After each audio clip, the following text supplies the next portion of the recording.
Welcome back, everyone. Steve Green here. This is the Make the Grade podcast. Got a guest today. Very important guest with a very, very timely topic as well. And I think you're going to enjoy this, especially if you're in the business world trying to figure out a better way to communicate what you do and get into commerce of things like this. So we're going to talk about apps. Applications. I suppose apps are short for applications.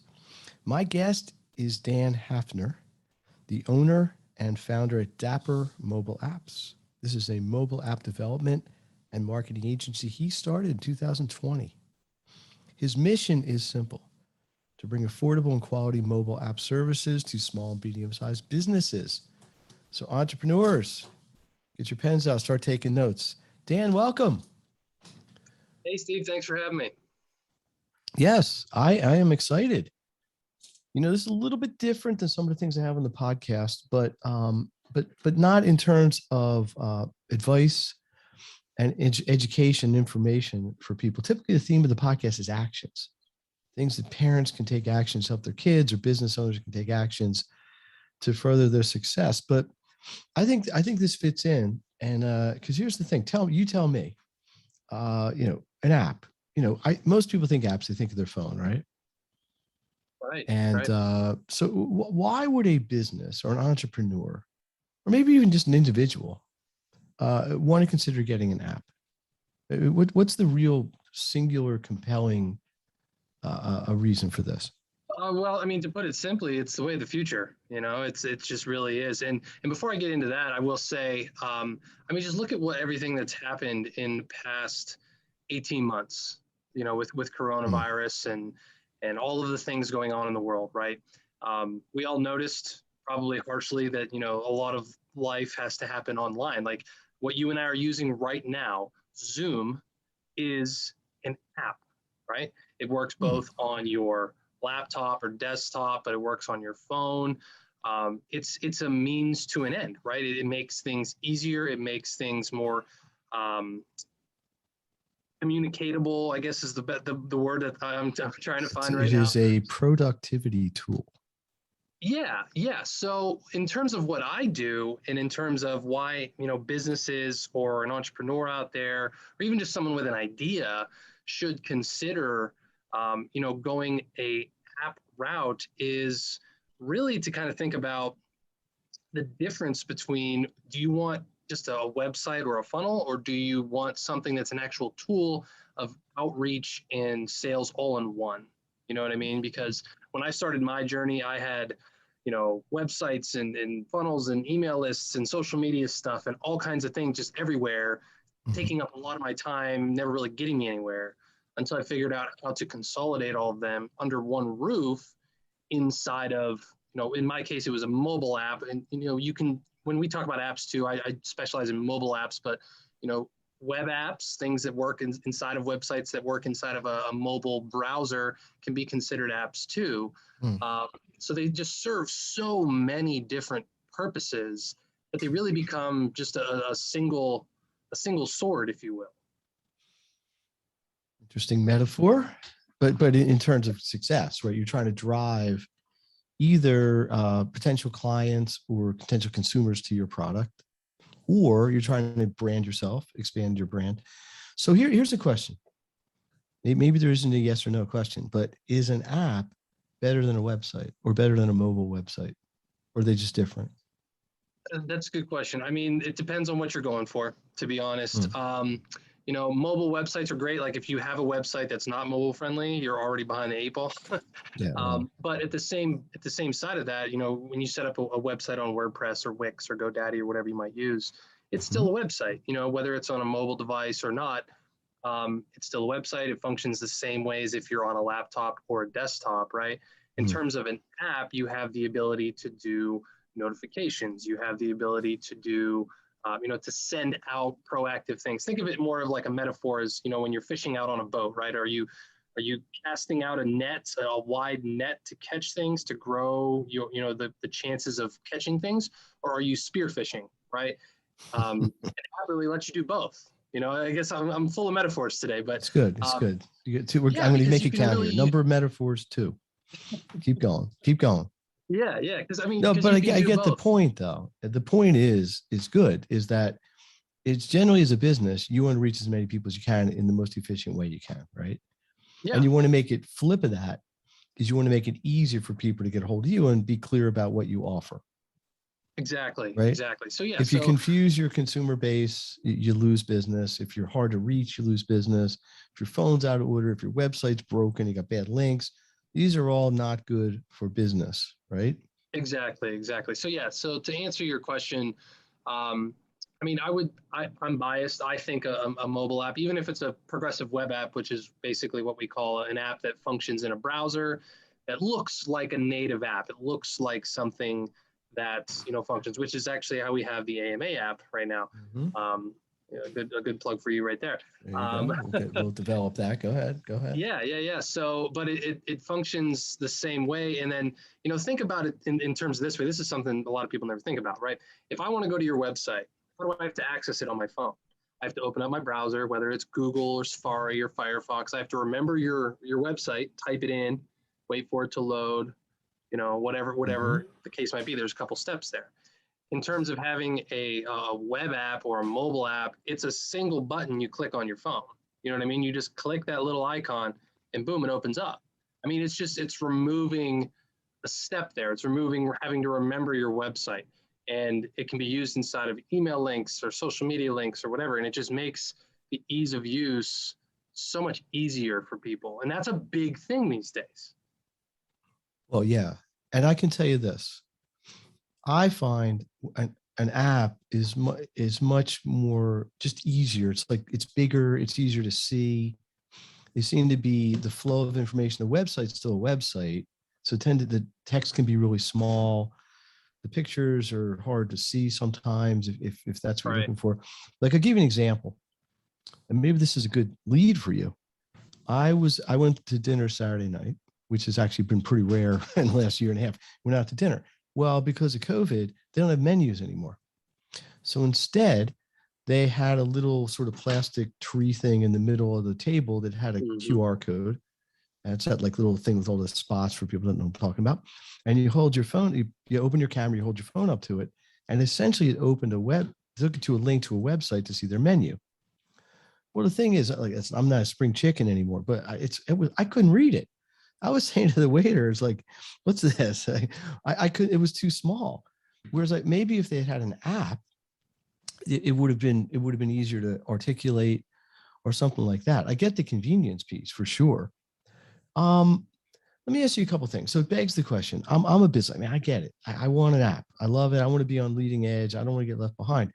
But aren't I going to go broke getting an app? Isn't an app just too expensive, or only big companies, big corporations can afford apps? Dispel that myth right now. That's a good point. That's a very good point. I'm glad you brought that up too, because that's really why I started the agency that I have. Is everything, all this grew out of a hobby for me. I always had the entrepreneurial spirit. I never knew what kind of business I wanted to start.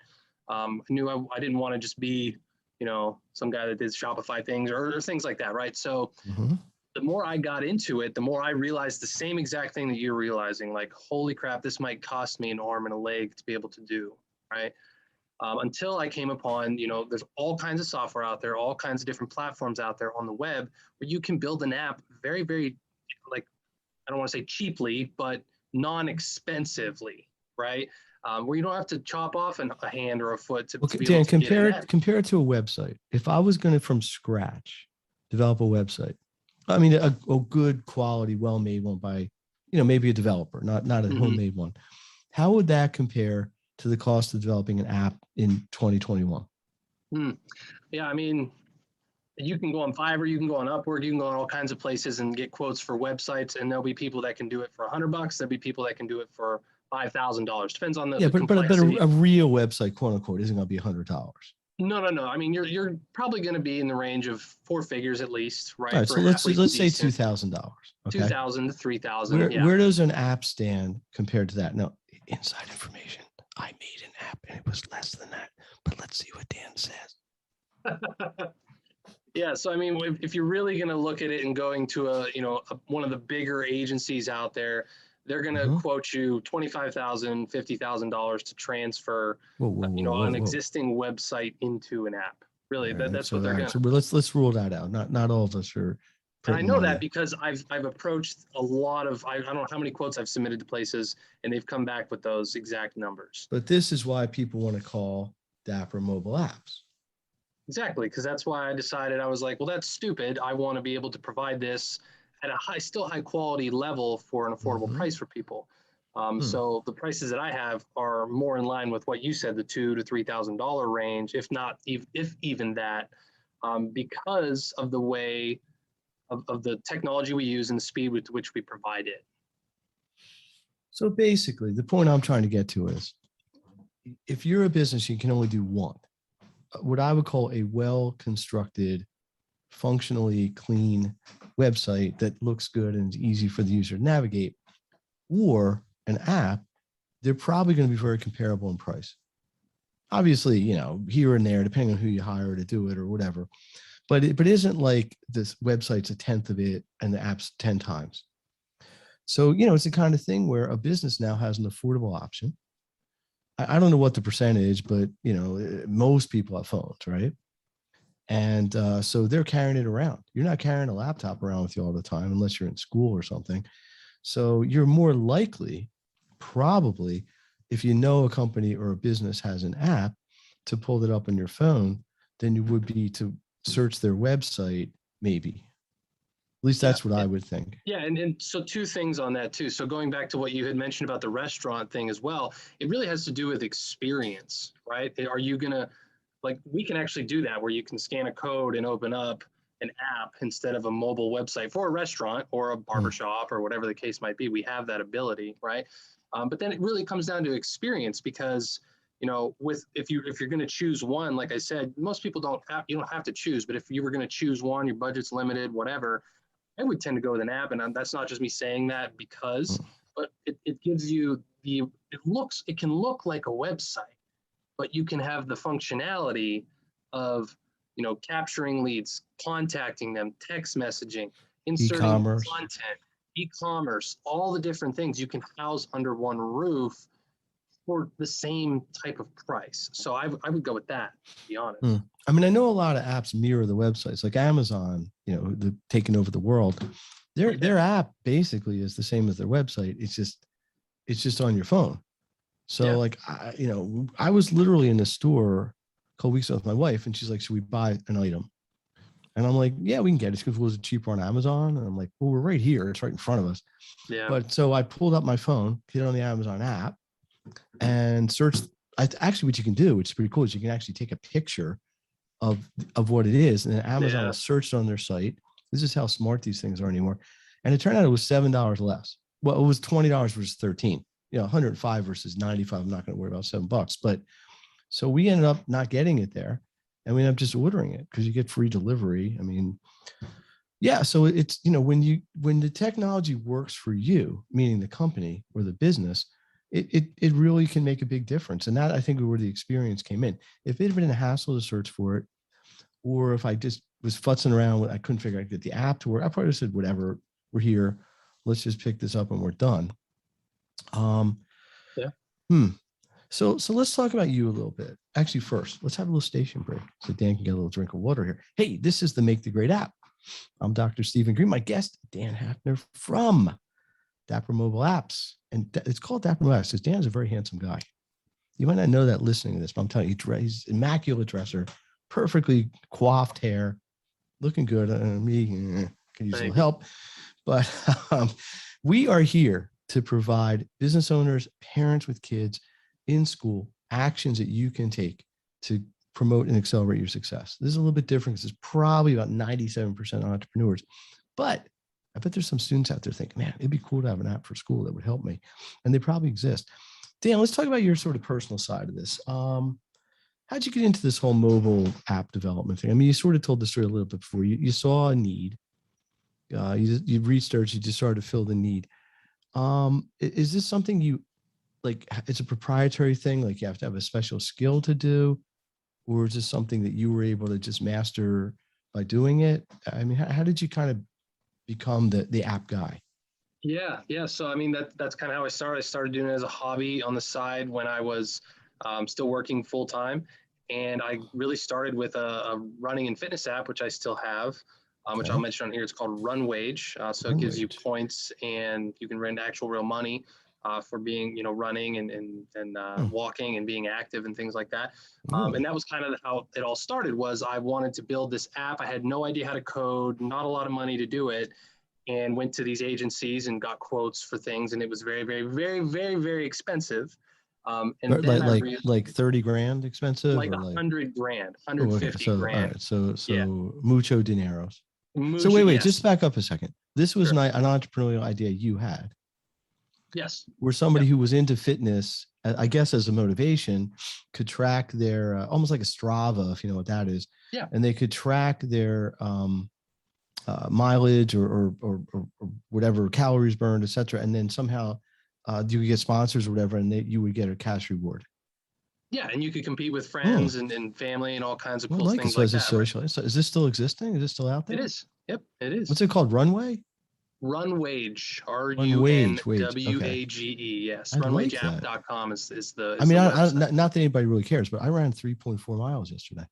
I saw that. That's Yeah. awesome. Good for you. What would I have gotten? Like $5,000 for that?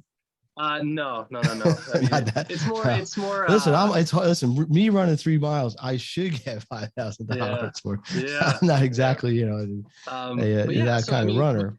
but yeah, so anyway, going back to the story, that's kind of where Okay. I was kind of stuck, where I was like, well, I don't know how to code, I don't know how to build it, but I also don't have the money to have it built for me. So I Hmm. started, welcome to the internet. I started researching and doing things, and found out that there's all kinds of what's called no code or low code platforms where you can build apps just like you would in WordPress, where you don't have to write code or learn how to, learn different programming languages, all that type of stuff. Mhm. So I probably went down the rabbit hole with 15, 20 of them. I don't even know how many, probably all of them out there. And Hmm. finally found one that I was able to build this application with, and built it, launched it, and figured out how to market it and get more people and organic users, and like basically just developed that skill set on my own.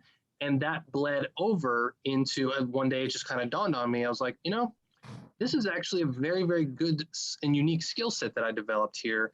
And I see a need for it in a lot of other businesses. I had people approach, apps for me, approach me about apps on my podcast as well. And I was like, well, I probably could do something for you and help them out and help them out. And then it just grew into, well, I can build you an app the same way I built my own using this technology. So that's really kind of how it came to be. I'm not sure if this is a metaphor, but it's the classic necessity being the mother of invention here. Yeah. You know, Yeah. Pretty you much. needed something done, and you had to figure out a way to do it yourself, which is how most good ideas happen, or at least get incubated. So here's the big question: do you consider yourself a nerdy developer or just a regular guy who likes to make apps? uh, Are I, you I, like the classic kind of computer geeky person, or no, I really am not. And I know, I feel like I can make fun of those kind of people because I worked with them a lot in other jobs all that right? So got me into you've this. walked the walk. Oh yeah, I was a QA tester for a long time, Okay. and I worked with developers hand in hand, and I could not. it was really hard to socially communicate with them. This was back when we worked in person. You know what I mean? When we had actual Mm-hmm. offices. Yeah, like way back So in no, I don't. prehistoric times. I don't consider myself a techie nerd. I mean, I do love. I have fallen in love with being a tech wizard. Being able to figure things out and how they link to the business aspect, the marketing aspect of things. But yeah, you ask me how to code something, how to do something super complex, I'm gonna be like, I'm not your guy. But as it turns out, to be able to figure technology out and how it applies to business and marketing, I'm your guy. Like I've learned that, I've mastered that, I've figured that out, and I'm still a student of it. I'm still not by any means the best out there in the world, but I'm continually learning and continually improving at that. So Let me ask this question here. I'm an entrepreneur. I'm listening to this. I'm thinking this is making some sense. For not that much money, I can get up to state of the art. I can be on everybody's phone. There's 87 quadrillion cell phones out there. What would they have to do? They just reach out to you and say, I want an app built like this. Is it a short version of what the process is? Yeah, so I actually just made some changes on the website. So depending on when you're listening to this, basically I have a structured RFP. So basically all you do is you go to What's that mean? RFP? it means request for proposal. Oh, wow. So Corporate. basically, That's corporate lingo, people. yeah, you go to the website. It's very informal. You click get started, and then there's a short form you fill out with your name, email, your idea of what you want to build, and your budget.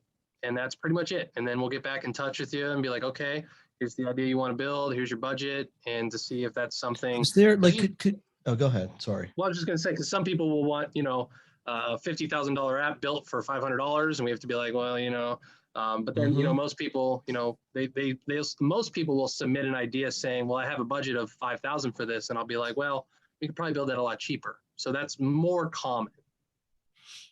Is there a bare minimum? Like, let's say I have a student. Okay. All right. Let me see if I can give a short version of this.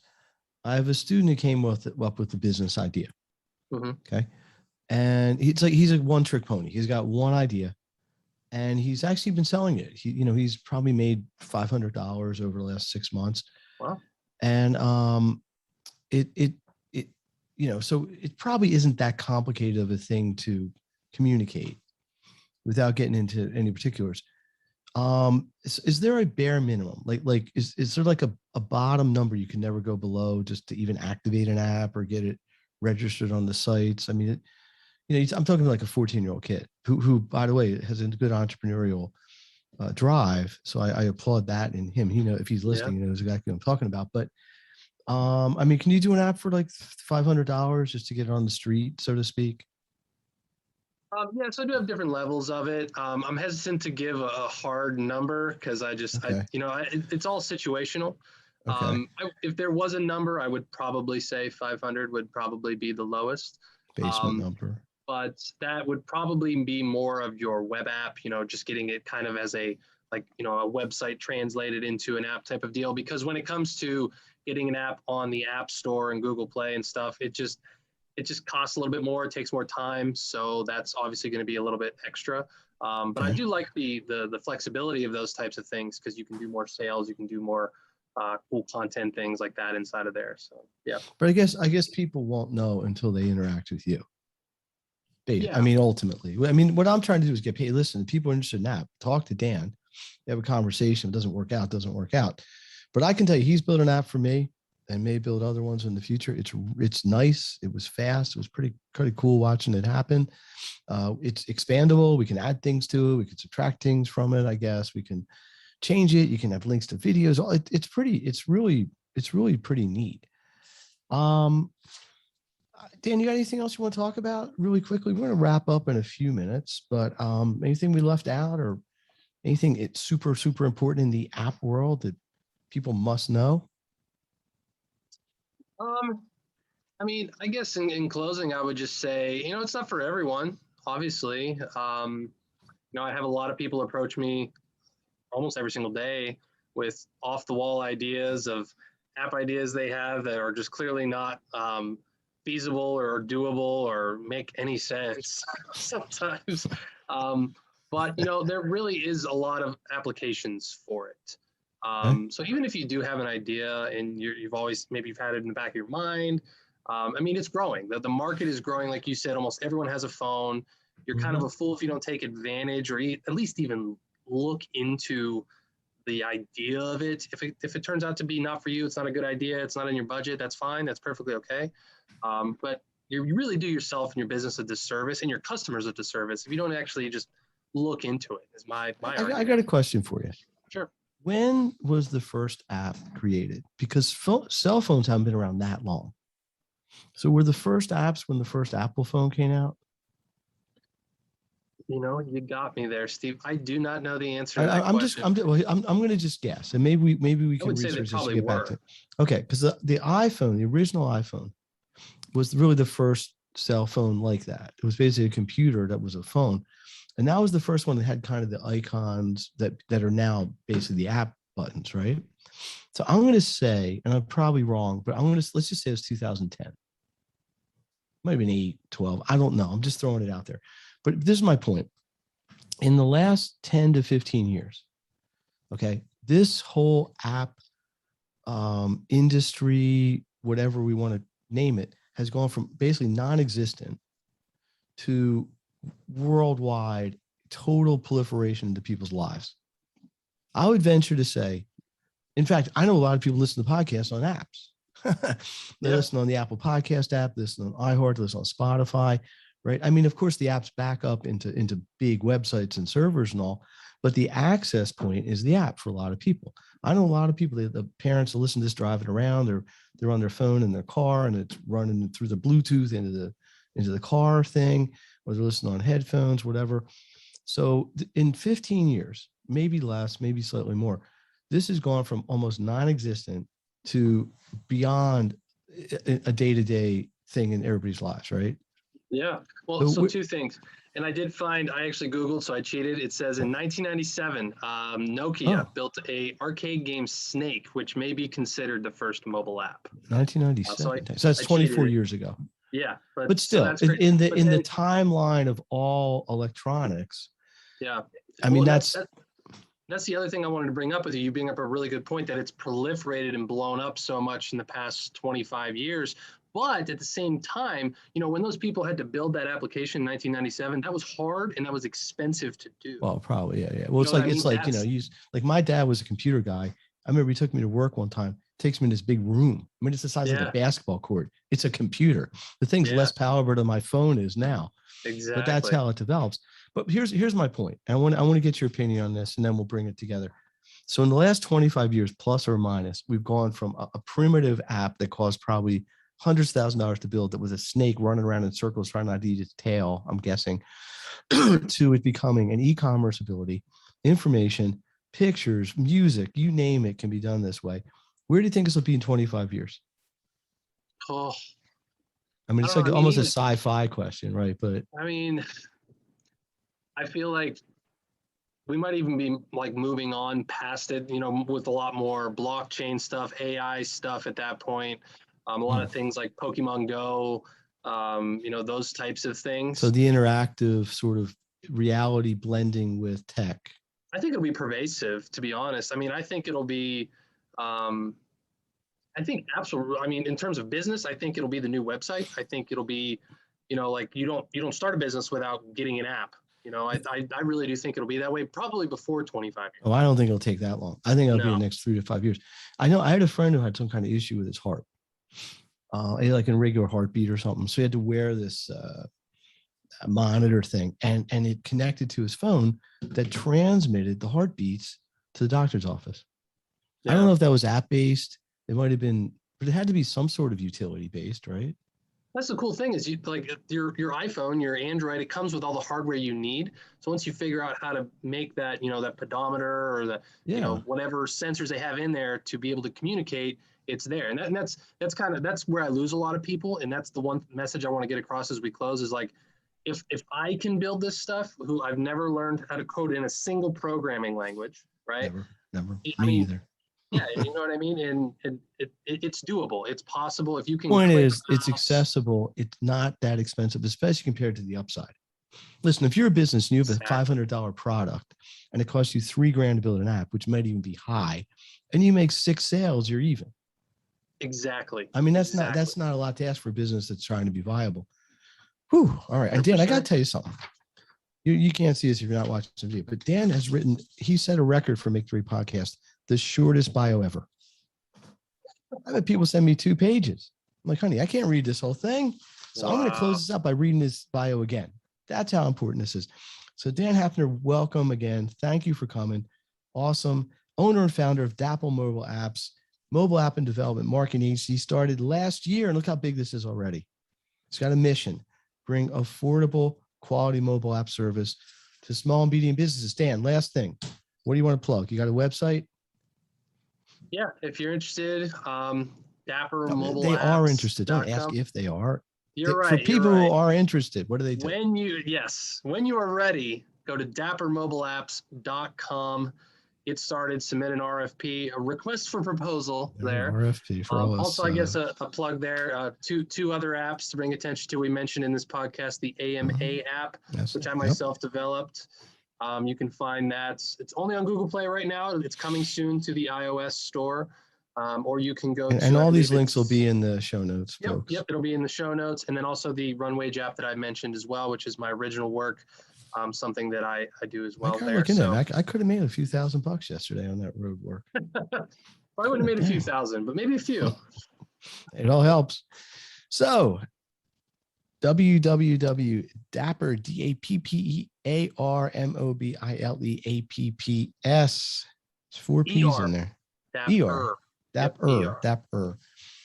Dan, thanks again. I think this is really helpful information for people, especially those who are like, I can't afford it. It's beyond me. It's not. I'm going to get an app. That's the next question. Where's your app, Steve? I'm going to get one. Don't worry. I'm going to get one. All right, folks. Ooh, I like that. Yes. I like that too. Hey, this is the Make the Grade podcast. We are here with one primary objective: to give you, business owners and entrepreneurs and parents with kids in schools, actions and strategies you can do to take action to further your success and accelerate to reach your goals. I'll be back next time. I got some pretty cool guests coming up. I got some financial people. I've got a tarot card reader. Let's think about that. And it's back to school time. So you're going to hear me do probably 5 or 6 themed podcasts over the next couple of weeks on best practices for back to school, note taking, outlining, time management, information management, all that cool stuff that parents love to talk about and kids just plain don't want to listen to sometimes. But you're going to hear about it anyway from me because it's my thing. Dan, last time, thank you very much. And everybody out there, let's hit the music. Oh, wait. Audience, what do you think of Dan? Yeah, Thank you for having me. He was awesome. He kicked butt. Thank you for having me. Let's hit the theme music, and we are out of here. See everybody next time.